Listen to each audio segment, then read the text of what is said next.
Buenas noches a todos, agradecido de que estéis todos por aquí y que me dediquéis este tiempo en la presentación de este libro, mi tercer libro, Una manera emocional de ver la vida, y en el cual hablo de las adicciones emocionales. Por eso también haremos una pequeñita charla de las adicciones emocionales que creo que os ayudarán también cuando leáis el libro a entenderlo mejor. ¿Qué son las adicciones emocionales? La palabra adicción creo que todo el mundo la conoce, ¿no? Sabemos lo que significa, tanto por el tabaco, el alcohol, el sexo, el trabajo, el dinero, la salud. Es algo que creemos que es como necesario, nuestro cuerpo lo toma como algo necesario. Las adicciones emocionales funcionan exactamente igual. Ante el pensamiento de fumar, por ejemplo, que sería la adicción del tabaco, podemos tener el pensamiento de la ira, el pensamiento del miedo, el pensamiento de la sorpresa, de la alegría. Todos esos pensamientos provocarán una emoción. Cuanto en la etapa de la infancia, el niño hasta los 5 años aproximadamente, es lo que necesita saber. ¿Qué tipo de emociones va a necesitar sentir el resto de su vida? No qué va a hacer, no qué va a ser, sino qué va a sentir. Y aquello que haya sentido en esa etapa de la vida, el inconsciente, la mente, nos dará los pensamientos para que lo podamos sentir. Independientemente que tengamos 5 años, como tengamos 50 años. Si os observáis un poco y miráis un poquito la vista atrás, veréis que cuando estabais en el colegio, el comportamiento no deja de ser muy parecido al comportamiento laboral. Encontráis más o menos los mismos personajes. El que trabaja mucho, el que trabaja poco, el que no viene, el que se va. Y en el colegio pasaba lo mismo. Si os dais cuenta, cuando los niños iban al recreo, salían todos en estampida. Algo parecido cuando la gente va a desayunar o cuando plega de trabajar. ¿Y eso por qué es así? Y dices, eso podría cambiar, ¿no? Pero ¿por qué es así? Es así porque la naturaleza de nuestro cerebro solo vive presente. Nuestro cerebro no ve el futuro. Lo siente, pero no lo ve. El futuro para el cerebro no existe. Solo es presente y pasado. Y eso es porque el cerebro es el órgano de nuestro cuerpo que más energía consume. Entonces el inconsciente aplica los automatismos para que no tengamos que crear algo nuevo y gastemos demasiada energía. Por eso cualquier persona que vamos conociendo a lo largo de nuestra vida, el inconsciente tiene que compararla con alguien conocido anteriormente. Y por eso se van repitiendo constantemente las situaciones. Y aunque cambiemos de pareja, vuelve a pasar lo mismo. Aunque cambiemos de trabajo, vuelve a pasar lo mismo. Siempre vuelve a pasar lo mismo. Y eso es porque el cerebro no permite el cambio. Porque gasta mucha energía. ¿Estamos sentenciados? No. Porque hay una manera de que nuestro cerebro admita el cambio. Y es actuando en coherencia. Lo que siento, lo que pienso y lo que hago en coherencia. Eso significa que, por ejemplo, a la persona que le digo te quiero o te amo, no le puedo decir idiota, imbécil, tonto, porque eso es incoherente. Aquello que yo estoy eligiendo no me puedo quejar, porque eso es incoherente. Lo he elegido yo. Si yo quiero sacarme un carnet de conducir, no puedo pensar o tener miedo a suspender. Tengo que pensar, quiero aprobar, porque es incoherente con la intención. Uno quiere aprobar, no puede tener miedo a suspender. Eso sería incoherente. Todas estas incoherencias impiden que la gente pueda cambiar.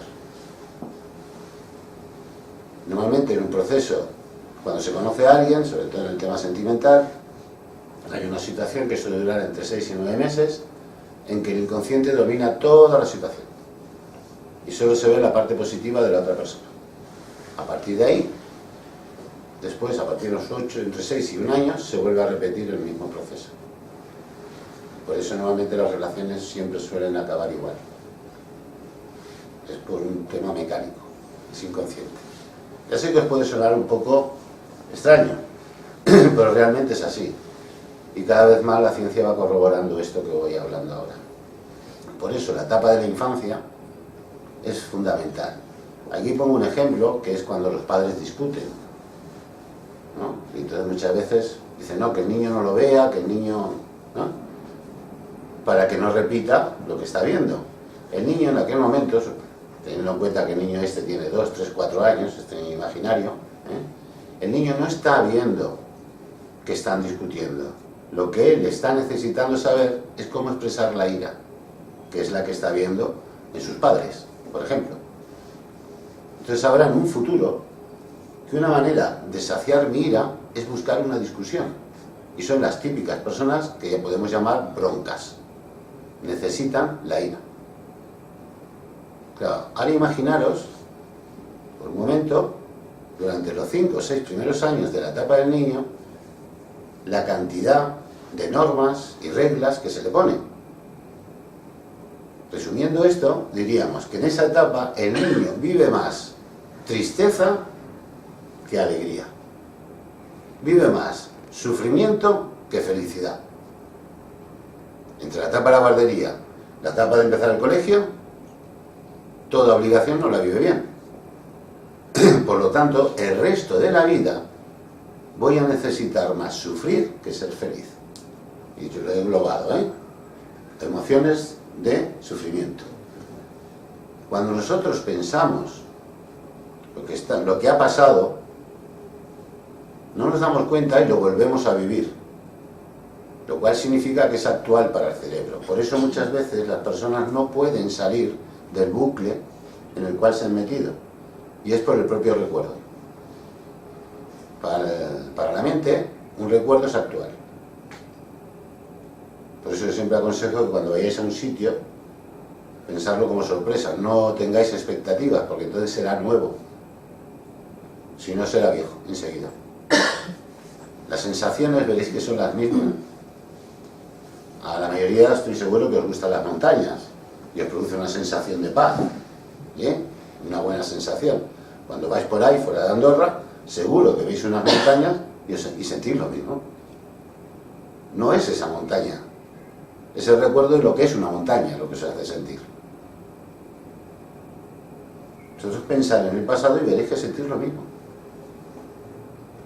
Si ninguna persona es nueva para la mente, con alguien la estará comparando, ¿no? Normalmente con lo primero que conoce. Mira, os voy a explicar un caso para que veáis cómo va, porque sé que muchas veces esto puede sorprender. Esto es un caso de una chica joven que tenía unas ideas, más bien unas creencias importantes respecto a lo que es el sexo. Y precisamente perdió la virginidad un poco de mayor, de mayor, avanzada para la edad que hoy se estila, que son 20 y pocos años.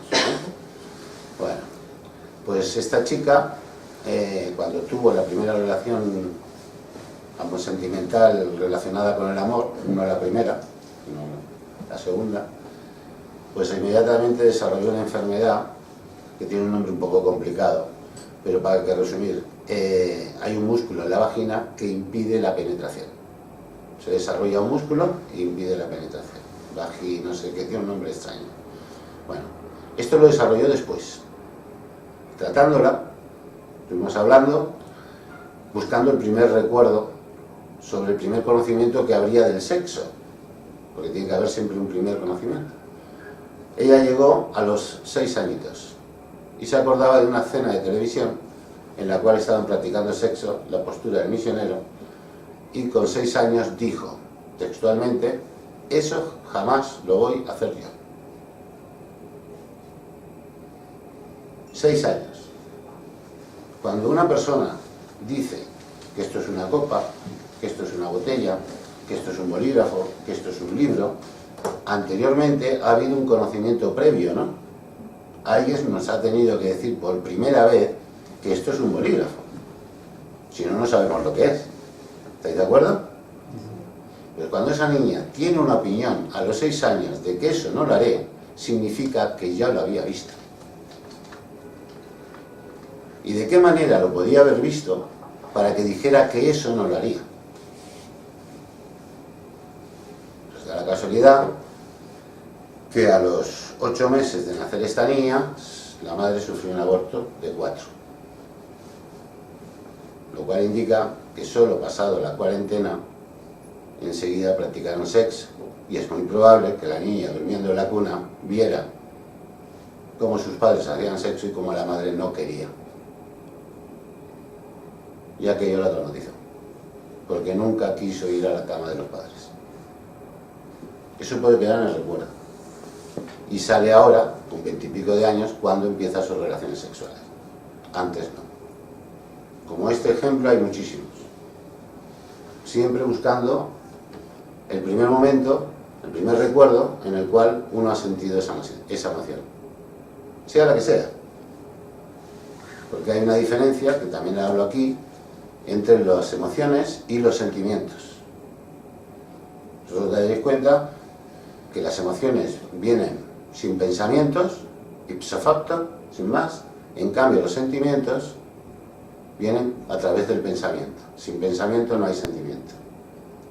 Por eso los niños, hasta que no tienen más de 2 años, no pueden querer como nosotros entendemos. Porque no tienen sentimientos, solo tienen emociones, no tienen palabras. Al no tener palabras, no tienen sentimientos. Ningún niño se frustra. Ningún niño en esa edad siente vergüenza ni nada de eso. Porque no lo conoce. A partir de que empieza a tener palabras, vocabulario, el niño empieza a tener sentimientos. Por eso los sentimientos y las emociones son diferentes. Los pensamientos nos darán sentimientos. Las emociones no las necesitan.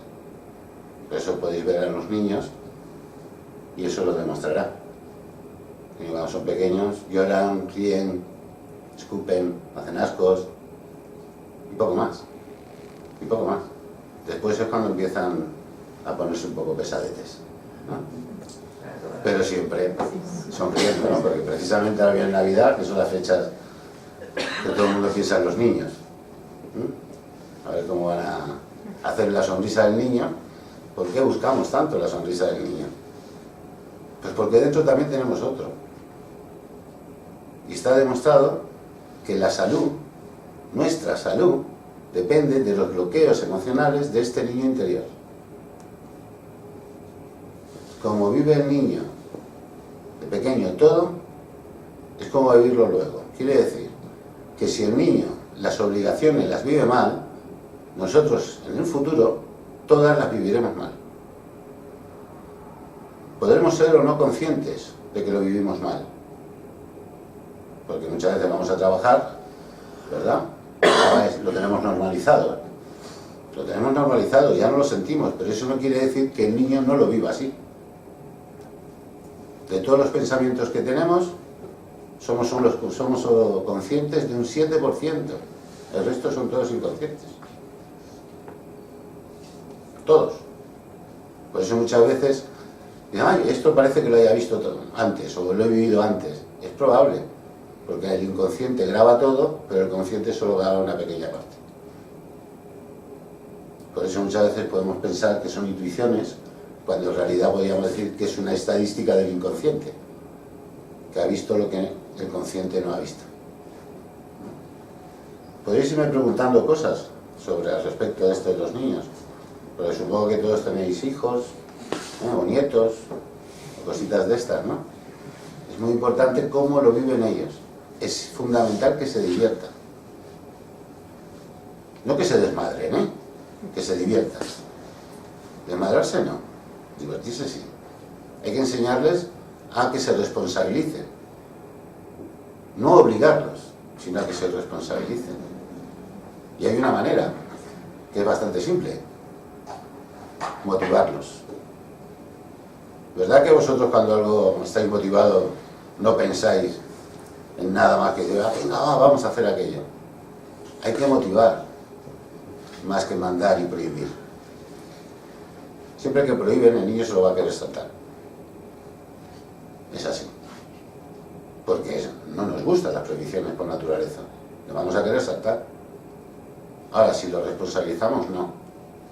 Aquí pongo un ejemplo que es como en la ropa, enseñarles la utilidad que puede tener, cómo se puede gastar para que ellos se responsabilicen a guardarla o a tenerla. Primero se le marca un orden y poco a poco se van responsabilizando. Quien dice la ropa, pues sus utensilios del colegio, etcétera, etcétera. Pero ir intentando las menos obligaciones posibles. ¿Por qué digo esto? Porque las obligaciones, todas, crean estrés. Todas. Crean estrés. Y creo que vosotros sabéis que cuando una persona sufre estrés, nuestro sistema inmunológico queda debilitado. Hasta incluso, en según qué grado, suprimido. Hay un estudio, que viene aquí también, de que el 95% de las enfermedades son productos del estrés. El 95%. El ictus, que ahora hay una campaña en la maratón con el ictus, ¿verdad? El ictus viene del estrés. La ansiedad te puede llevar al ictus. Estamos hablando de vida sana, estando la gente estresada. Cuando vosotros os pensáis en lo que vais a hacer, cómo voy a organizar la cena de Navidad, cuando llega Navidad estáis cansados. Claro, porque habéis ido muchas veces a la cena de Navidad, porque este no sabe que es el día 25, se piensa que es hoy. Cada vez que pensáis en la cena de Navidad, estáis preparando la comida, preparando la mesa, preparándolo todo. Entonces estáis cansados. Por eso la gente se harta de la Navidad, claro que se harta. Pero no se harta de la Navidad en sí, sino de todo el proceso que lleva, porque un mes antes están pensando en Navidad. Claro, después ya no comes siquiera, porque estás pensando todo lo que hay de comida y ya te has hartado. Empezar a pensar en comida, veréis cómo empieza la boca a salivar. ¿Por qué? Porque se piensa que va a comer. Claro, si observáis un cerebro, imaginaros un cerebro, ¿le veis los ojos al cerebro? ¿A que no? Pues ya está. Los pensamientos son sus ojos. Se lo cree todo.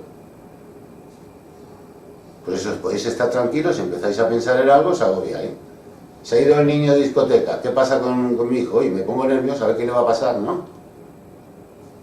Si pensaras otra cosa no pasa nada. ¿Por qué pensamos eso? Y no otra cosa, cuando la mayoría de veces sabemos que no pasa nada, ¿verdad?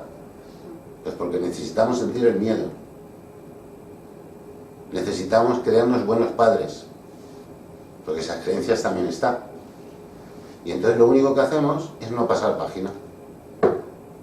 Siempre lo mismo, siempre lo mismo, siempre lo mismo. La neurociencia no recomienda sesiones o terapias recordatorias, porque entonces no puede salir del recuerdo.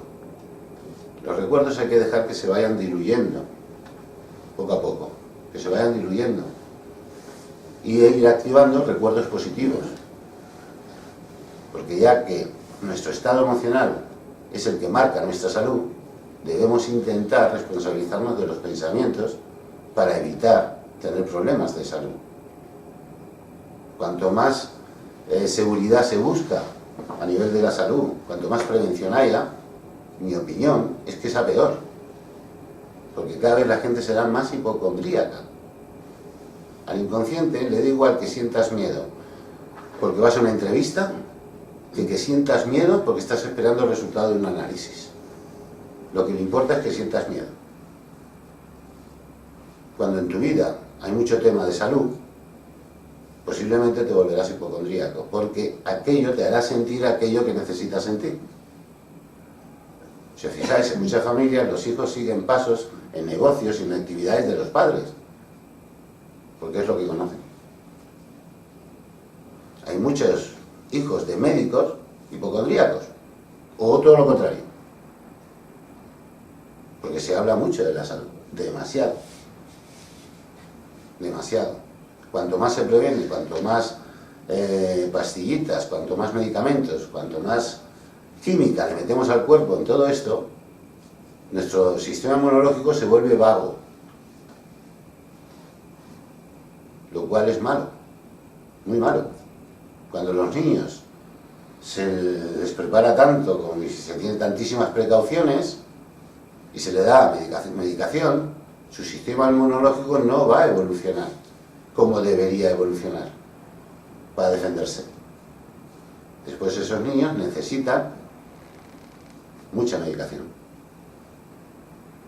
porque se han acostumbrado. Eso está pasando cada día más. Tanta seguridad nos está llevando a una pérdida constante de libertad en todos los sentidos. Y esto, la pérdida de libertad, el niño no la lleva bien, para nada. Eso no le gusta. Entonces eso hace que vayamos más estresados y que tengamos peor salud. ¿No queréis preguntar nada? Yo quería preguntar una cosa. Normalmente yo creo que si hacemos demasiado caso a la mente para estar ella viva o estar en completamente contacto contigo, es la que te envía todos estos mensajes, sean buenos o sean malos. Ella lo que quiere es que estés pensando y que no estés bien. O sea, ella lo que quiere es mensajes.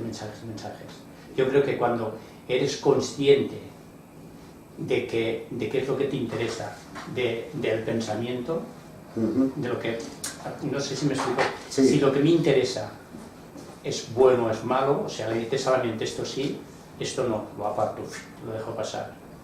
Creo que ya evolucionas un poquito con el hecho de decir, ya no soy prisionero de la mente. Mira, ese paso soy yo que la mando.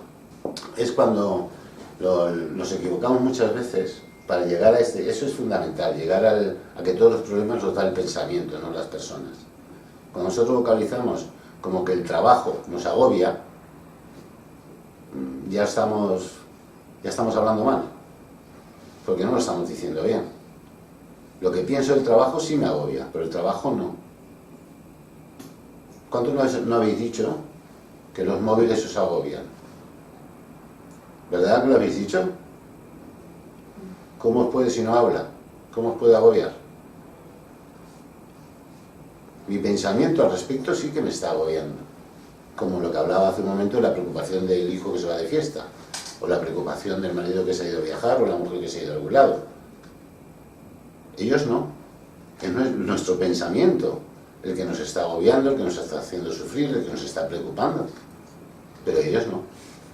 Eso es el primer paso. Darnos cuenta que el sufrimiento es pensamiento, no son hechos. Sufrimiento es algo mental. Solo mental. Y además, también lo comento, de que para mí, muchas veces el estado del sufrimiento lo que provoca es un gran egoísmo. Esto puede sorprender, pero es así. Vosotros pensar, ¿quién no ha tenido un dolor de muelas, un dolor de oído, un dolor fuerte de muchas mujeres de menstruación? ¿Verdad que habéis tenido dolores fuertes o de parto? ¿Verdad? En ese estado, ¿vosotros sois capaces de tener empatía? No. Es imposible, ¿verdad? Es un estado de dolor intenso y no puedes tener empatía. ¿Correcto? El sufrimiento es el estado de dolor emocional.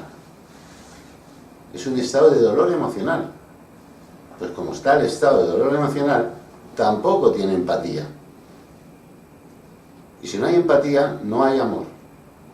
El amor se basa en la empatía. Sin empatía no existe el amor. Por lo tanto, el sufrimiento no puede formar parte del amor.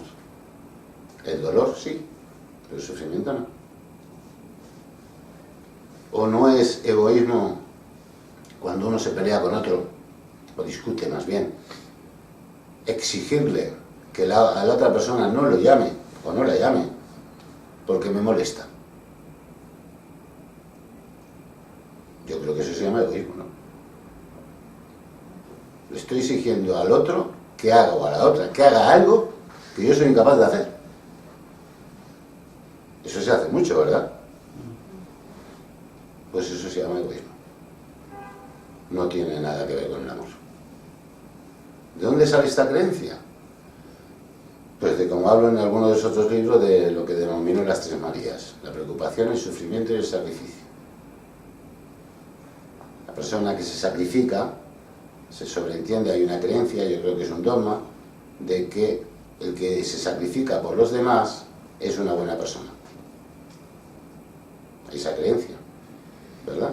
Pero parte hasta de Jesús. Sí, pues yo también digo que si Jesús creía eso y se sacrificó por todo el cristianismo, ¿no? Pues la gente que sufre, se sacrifica, no le hace un favor a Jesús, que precisamente ya lo hizo él. ¿No creéis? Lo hizo precisamente para que los demás no lo hicieran, no que lo repitieran, sino que no lo hicieran. Cuando uno dice que se sacrifica por el otro, por un lado, sentiréis vanidad, porque nos gusta que hagan algo por nosotros, ¿eh? Y esa vanidad con el tiempo te llevará al chantaje, porque tú tendrás que hacer algo por el otro. Y a la otra persona que se sacrifica, el ego se le sube. Una buena persona. Eso es lo que provoca el sacrificio. Provoca mucha vanidad. Porque nos gusta que se sacrifiquen por nosotros. ¿Eh? Entonces eso te hace sentirte bien.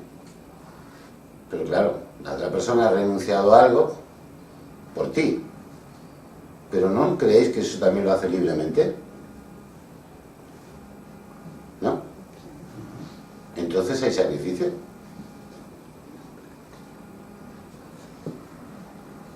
Claro.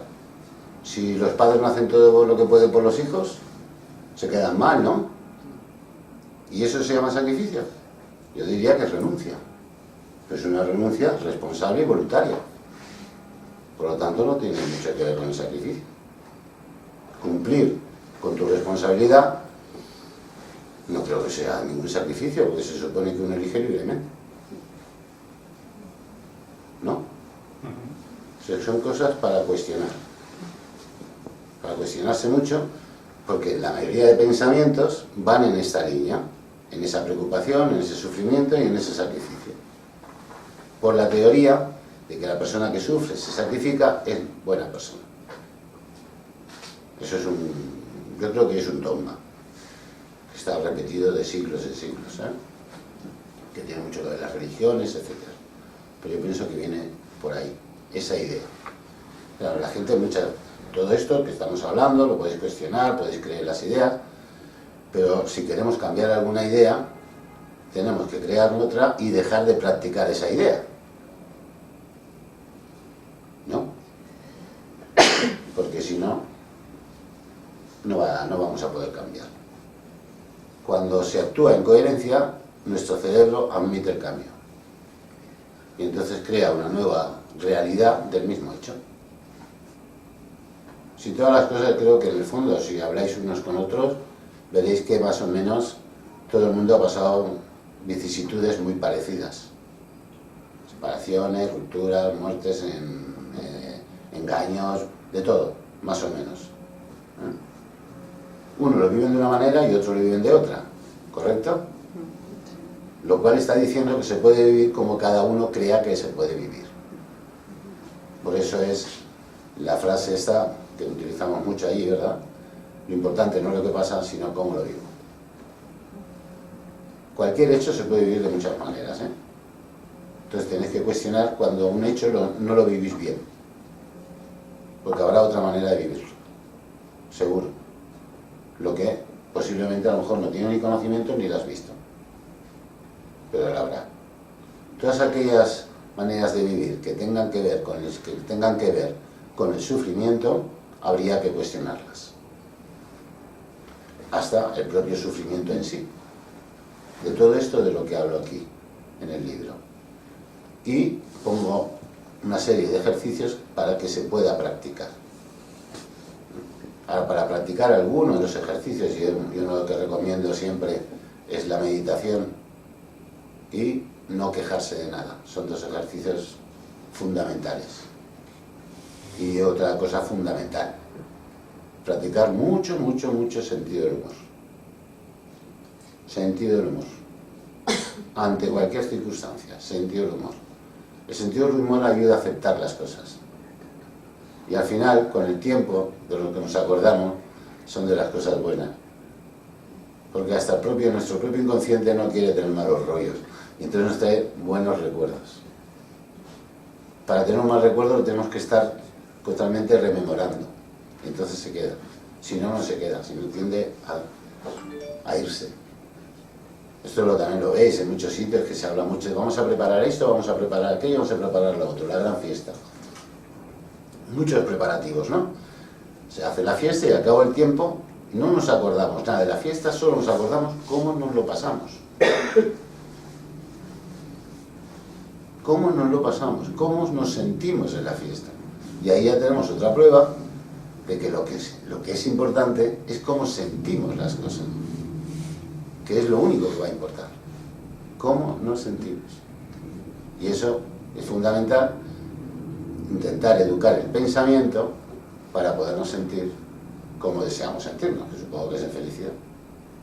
Hay gente que a lo mejor no, pero... Y también esto de la felicidad podría ser un poco cuestionable, ¿no? Que cada persona entiende por felicidad, que cada uno puede ser cosas diferentes. Pero creo que lo que nadie duda es en lo que es el sufrimiento, ¿verdad?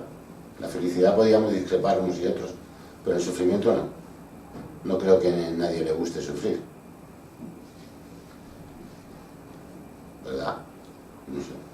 No. Claro que no. Pero sí. ¿Verdad que no? Si descubrís, si os convencéis de que el sufrimiento es el pensamiento, yo creo que esto os puede cambiar la vida.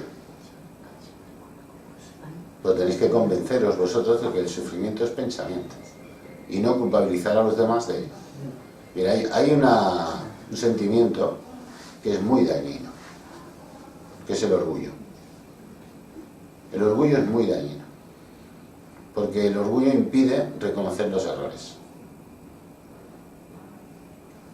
Y el orgullo es muy competitivo, por lo tanto es muy comparativo. Y en las comparaciones suelen estar la envidia y los celos. En no aceptar los errores suele estar la ignorancia.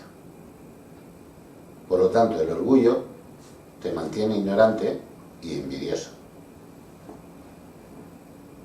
Cuando uno se equivoca, es genial, porque en ese momento tiene la oportunidad de cambiar.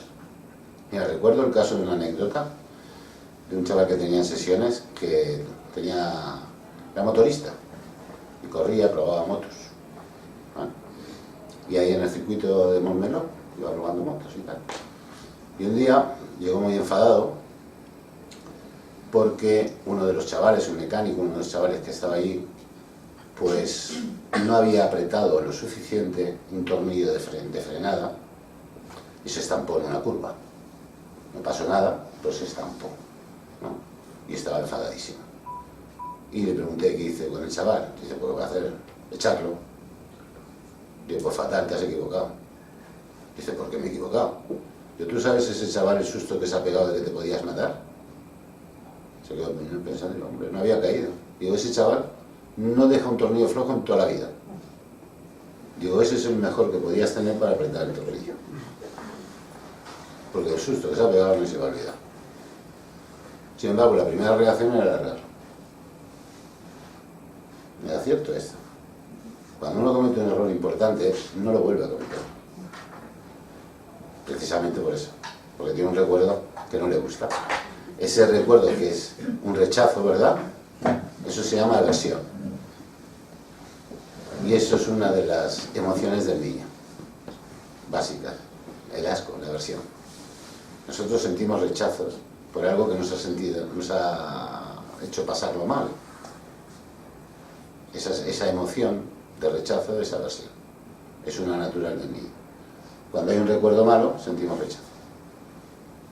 Cuando en una relación hay un tipo de persona, sea hombre o mujer, que no lo habéis pasado bien, de entrada, un perfil parecido lo vais a rechazar. De entrada. Pero si el inconsciente quiere, vuelves a repetir. Porque si se parece mucho a lo que teníais, intentará que se repita. Para que no cambie el guión. Por eso cuando digo que tomar tomarse las cosas con sentido del humor, eso significa cambiar todos los guiones. Porque nuestros guiones son todos radicales, blanco y negro. Premio castigo, ¿verdad? Pues si no hacemos ni premio ni castigo, el inconsciente se queda sin bastantes argumentos, ¿no? Y entonces es cuando podemos controlar mejor el pensamiento. Cuando intentamos relativizar las cosas. Eso es importante. Y una de las adicciones que os cuento una anécdota también para que veáis hasta qué punto es importante el premio castigo, que es como estamos todos educados en la misma base, ¿eh? ¿Vale? Y esto es por el tema del tabaco. ¿Por qué cuesta tanto dejar de fumar? Porque es un premio. Si observáis, cada vez que queréis echar un cigarrillo, hay una buena excusa.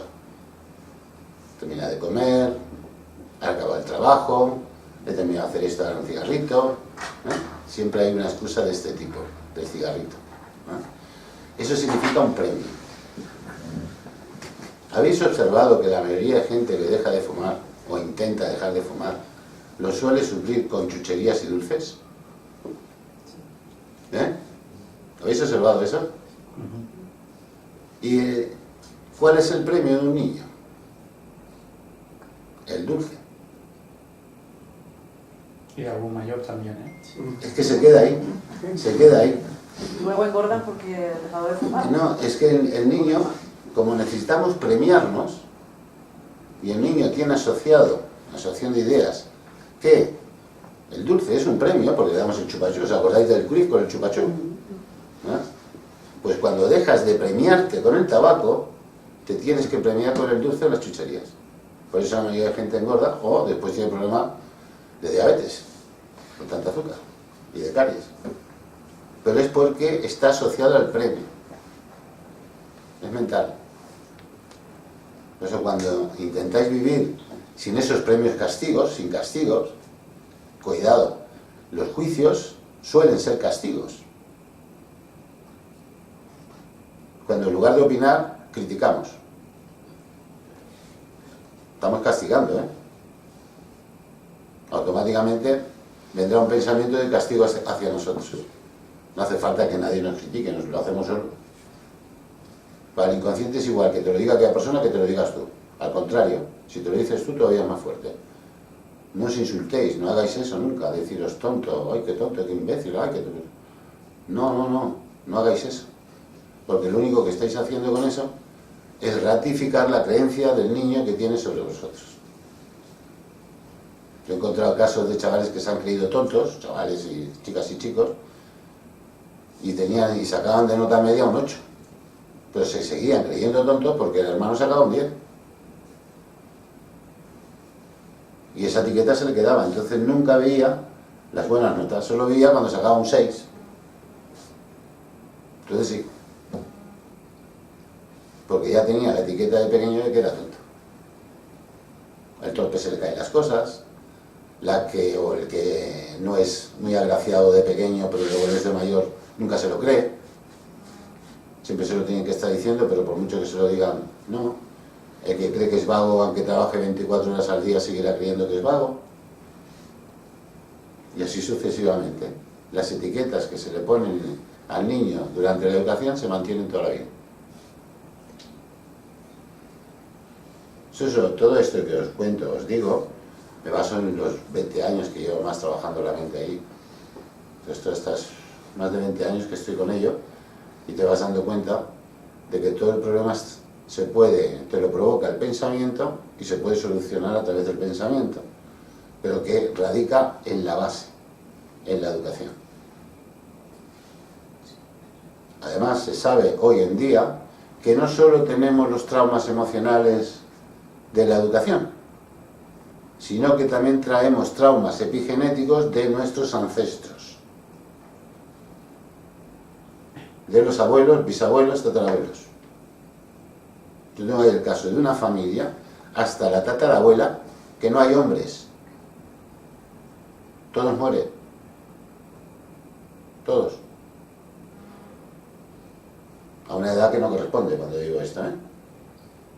No sabemos de dónde viene, pero hay un problema ahí, todos mueren. Desde uno pequeñajo de 1 año y pico hasta uno de 50, pero una edad que no corresponde.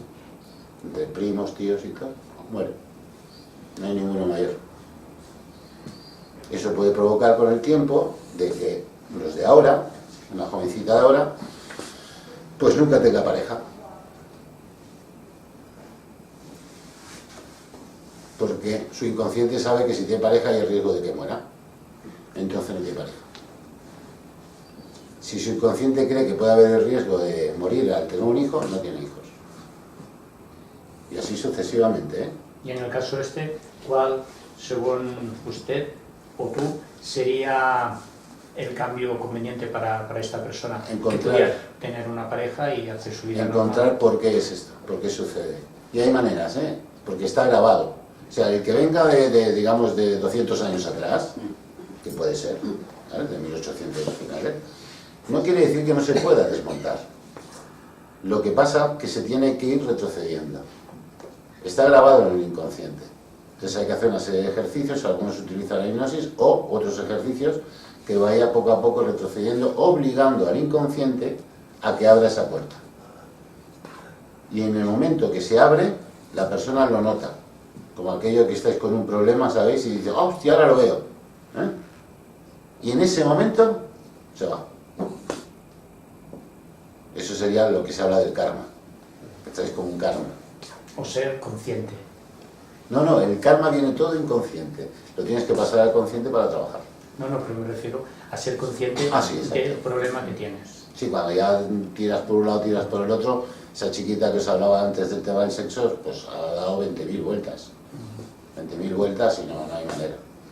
No hay manera porque la base del inconsciente es nuestra supervivencia, sobrevivir. Sobrevivir, nada más. Sobrevivir, como sabéis, no es lo mismo que vivir. Si en los 5 primeros años uno sobrevive en lo que yo llamo el lodo, toda su vida estará en el lodo, porque ahí sobrevive. No trata de vivir. Pensar que el tema del bienestar, el tema de la sociedad esta posmoderna y tal, pues tiene 50, 60 años, no tiene mucho más, ¿eh? Hasta el principio del siglo XX todavía la gente se moría joven. A partir ya de la Segunda Guerra, más o menos, se fue alargando todo el tema. O sea, esto es de muy poco tiempo aquí, 50 años, 60 años, 70 años. Contra siglos, miles de años de sobrevivir en las condiciones que fuera. Por lo tanto, lo que importa es sobrevivir. El inconsciente no va a entender de bienestar y felicidad y toda esta historia. Él no. Él lo que va a entender que necesita tanto de ira, tanto de miedo, tanto de sorpresa, tanto de tristeza, tanto de alegría para sobrevivir. Y eso nos lo hará sentir en el transcurso de nuestra vida. ¿Cómo? A través del pensamiento. Nada más. Pensando en una preocupación del trabajo, en una preocupación de la familia, del dinero, da igual, da igual. Da igual, porque todos los habéis comprobado, que a veces en la misma circunstancia os habéis preocupado y otras no. Por lo tanto, a veces habéis tenido dinero y otras veces no habéis tenido dinero. A veces habéis tenido pareja, otras veces no habéis tenido pareja. Las mismas circunstancias se han vivido diferentes. Cuando se han tenido 2 o 3 hijos, cada hijo ha nacido en una circunstancia diferente. Por eso los hermanos muchas veces no se parecen. Porque depende de los estados emocionales de los padres, nacen los hijos. Si en una situación nace el primero, en una situación fantástica de vacas gordas, pues ese niño tendrá unos valores relacionados con las vacas gordas. Pero al cabo de 4 o 5 años nace el segundo y entonces las vacas ya no son tan gordas, ya son flacas. Entonces ese niño nace con otro criterio. Claro, serán hermanos, pero tendrán criterios diferentes. Porque dependerá del ambiente que hayan vivido en esa etapa. ¿Alguna pregunta tenéis más por ahí? Hay tanta y no sabemos Sí, normalmente sorprende estas cosas, sorprende un poco, pero realmente si lo podéis practicar os daréis cuenta enseguida de que funciona así, de que es simple pero no fácil, simple pero no fácil. Yo mi teoría, a través de unas experiencias que he tenido, antes era vivir la vida, sí, viviendo, por decirlo así, y ahora intento vivir conscientemente, o sea, a través de lo que yo creo que tengo que vivir. Intento que mis pensamientos Tu sean... criterio cambia. Exacto. Sí. Y mira, en este caso, que dices, es un buen ejemplo que me pones, porque son dos maneras diferentes de vivir la vida, ¿no? ¿Correcto? Vale. En una, la primera, pongamos, podría haber mucha exigencia, ¿vale? Va bien. En la segunda, intenta que el inconsciente no te engañe con la misma exigencia emocional. Has dado en el clavo, o sea, que es lo que estoy Es la intentando hacer. Yo siempre digo que cuando al inconsciente le cerramos el Mercadona, te abre el pakistaní. En pequeños detalles, pero te lo abre. Entonces, claro, pasas de las exigencias sociales a las exigencias espirituales. A él le da igual. Está sintiendo lo mismo. Esta diferencia es importantísima. La gente no la ve esta.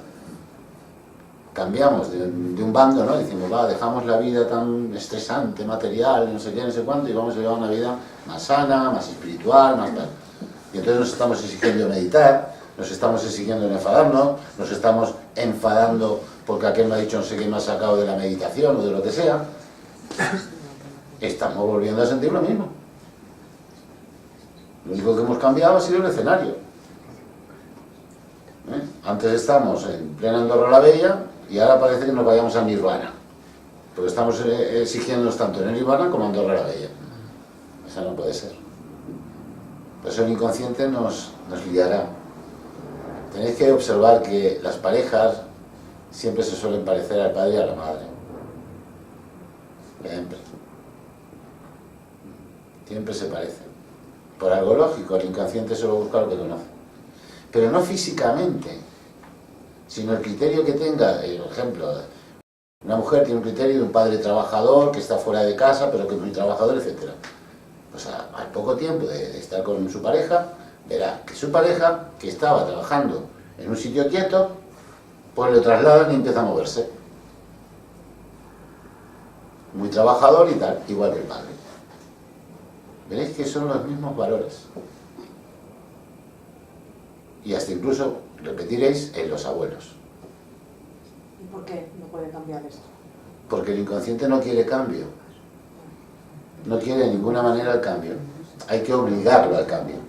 Y para obligar al cambio hay que actuar en coherencia. Si no, no se obliga. Claro, lo que conoce, ya pone el guión. Ya tenemos guión de esta obra. No quiere otro guión. No más cómodo. Así no hay que buscar un nuevo cambio que desgaste nuestro cerebro. Claro.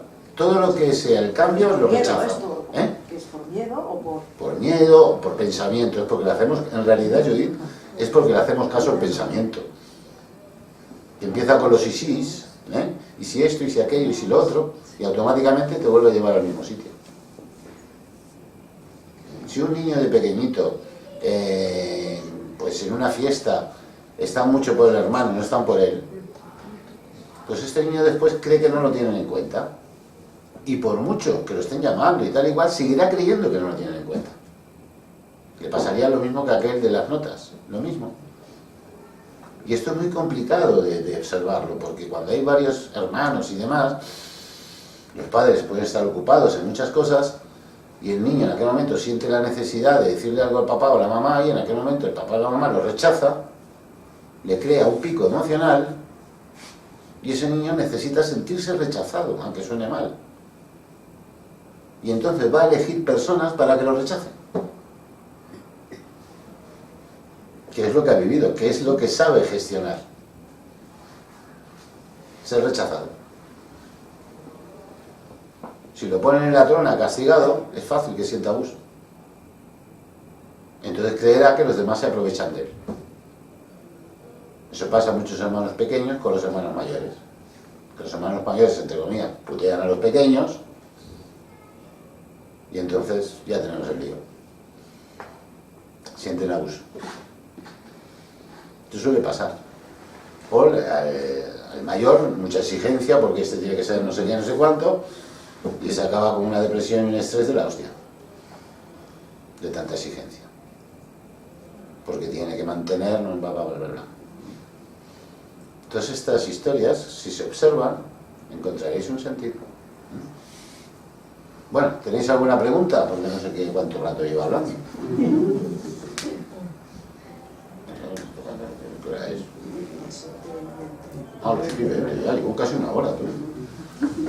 Bueno, pues si tenéis alguna pregunta, fantástico. Se explica muy bien y por eso nosotros escuchamos. Ah, muy bien. Pues todo esto que os explico y cantidad de anécdotas están todas en el libro. Hay una serie, todos los relatos que están aquí son casos reales. Han cambiado los personajes y demás, pero son todos casos reales que he ido tratando. Y en él se ve que una conclusión que saqué es que todos los niños en esa etapa sienten, a ver si lo encuentro, aquí está, todos en la infancia sienten esto: miedo, abuso, abandono, rechazo, ira, impotencia, frustración, falta de atención, falta de libertad, no tenerlos en cuenta y el agravio comparativo de los celos y la envidia. Esto es lo que provoca la educación. Vale, ya me lo has dicho. No, es que te iba a preguntar el por qué y me lo acabas de decir ahora. Esto provoca la educación premio-castigo. Sí, porque un crío cuando nace, él no sabe lo que es bueno, ni lo que es malo, ni lo que es alto, ni lo que es bajo. No tiene criterio, no tiene criterio. Un niño de 2 años, al hermano de 6 le trae la bicicleta porque es su cumpleaños. ¿Vosotros creéis que un niño de 2 años puede entender que es el cumpleaños? Pues va a entender que aquel es bueno, le regalan algo y yo soy malo y a mí no me lo dan. Y como crea que es malo, será malo. ¿Dónde entran esas maldades? Pues eso ya entrará dentro de los valores que pueda tener. Pero será malo seguro, porque necesita seguir creyendo que es malo. Por eso cuando se le dice al niño malo, es lo peor que se le puede hacer. O cuando se dice lo feo caca, peor, malísimo. Porque entonces todo aquello que sea feo lo creerá que es una mierda. Y como se sienta feo él, creerá que es una mierda. Esto es lo que se le dice a los pequeños, tenéis que tener mucha atención, muchísima. Porque ahí encontráis todas las claves. Por eso muchas veces hay que hablar de forma, con el sentido del humor, de forma muy relativa. Pues papá y mamá, ve qué etiquetas me había puesto de pequeño. ¿Qué me decías? Y a veces los hermanos todavía se las dicen. Entonces veréis que aquella etiqueta que os pusieron, las estáis ratificando cada día con vuestro comportamiento.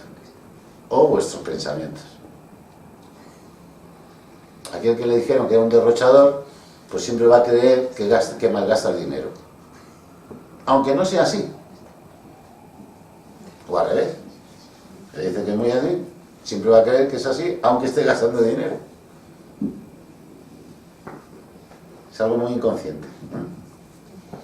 Bueno, pues si no tenéis más preguntas, tampoco me habéis hecho muchas, pero bueno. ¿Se puede comprar el libro aquí hoy? Sí.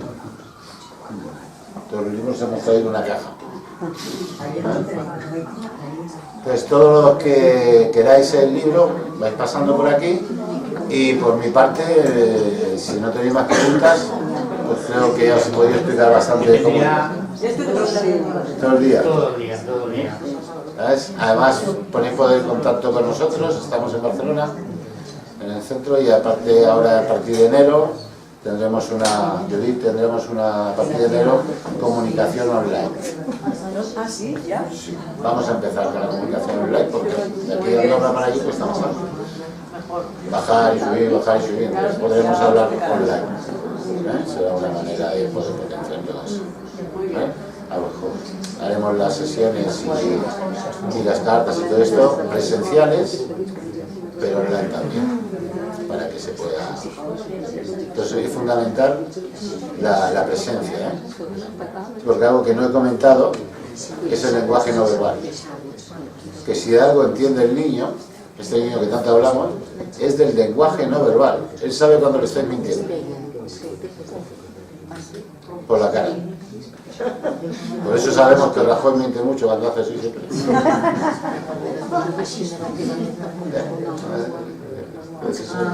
Una señal.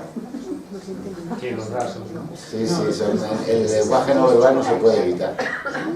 Entonces tiene las maneras, las manos y todo esto. Tiene mucha manera de cómo está sintiendo el niño. Curioso.